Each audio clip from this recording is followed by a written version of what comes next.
The Living Word in the City, Part 7, The Trumpets. Episode 49, Fire on the Streets. The morning after the trumpet blast, chaos erupted. Reports flooded in. Unexplained fires across Englewood, Lawndale, and Bronzeville.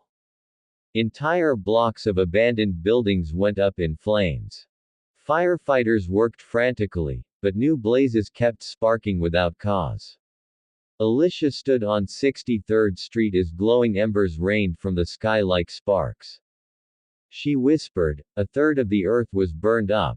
Revelation chapter 8 verse 7. Darnell placed a protective arm over her. This isn't random. The first trumpet has touched down in our city. Episode 50, The Tainted Waters. Days later, the Chicago River turned an unnatural shade. Not green like on St. Patrick's Day, but dark and bitter. Fish floated belly up. People reported vomiting and dizziness after drinking tap water. Darnell gathered believers near the lakefront.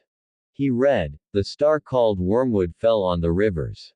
And many people died from the waters that had been made bitter." Revelation chapter 8 verse 11. Alicia added quietly, "The city depends on this water. If it spreads, panic will rise." The faithful prayed for protection, but the bitterness had already begun creeping into the city's lifeblood. Episode 51, Night Without Stars. The third trumpet followed quickly. One evening, the power grid faltered. Skyscrapers blinked out, neighborhoods fell silent, and Lake Shore Drive became a trail of dead headlights. But it wasn't just electricity. The very sky dimmed unnaturally. The moon looked bruised, the stars faded, and children cried in fear. Alicia clutched her Bible. It's like heaven itself is grieving. Darnell led the crew through the pitch-black streets, candles in hand, whispering Psalm chapter 27 verse 1. "The Lord is my light and my salvation, whom shall I fear?" Episode 52, Locusts in the Loop. Then came the strangest plague. From the river tunnels and subway vents, swarms of insect-like creatures poured into downtown. They weren't ordinary locusts, their buzzing pierced ears, and their stings left people writhing on the sidewalks. Pike appeared on live broadcasts promising new medical aid, declaring himself the protector of the people.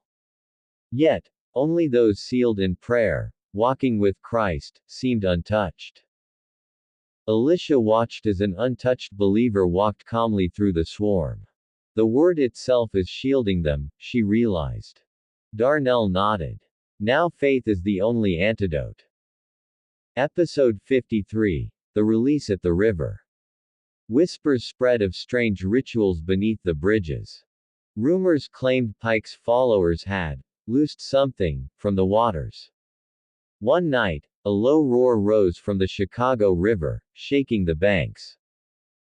4 figures, shadows with chains, were seen in Alicia's vision. She cried out, "Release the 4 angels bound at the great river." Revelation chapter 9 verse 14.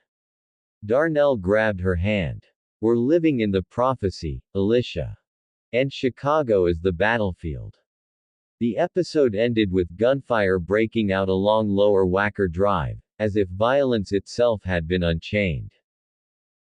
Episode 54, A Third of the City Falls. Sudden unrest tore through Chicago.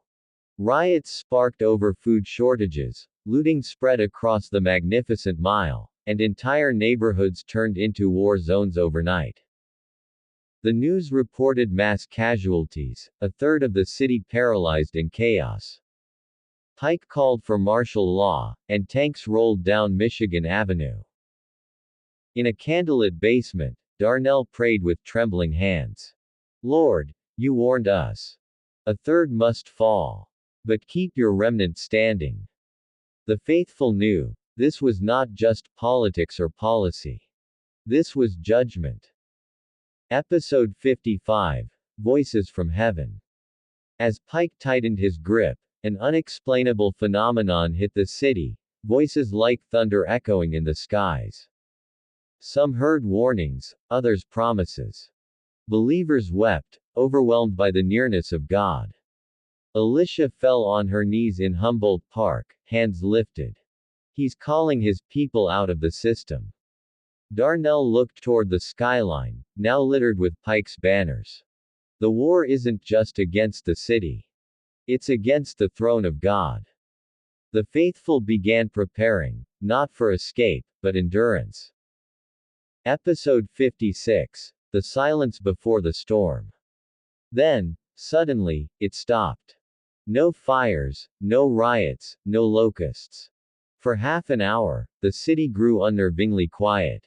Streets were empty, sirens muted, even the waves on Lake Michigan seemed still.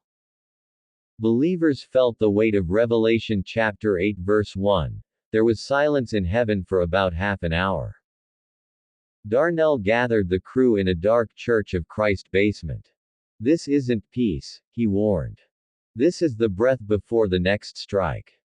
Unified in the spirit, the crew looks upward to the Chicago skyline. A city, their city, is holding its breath as heaven's next move drew near.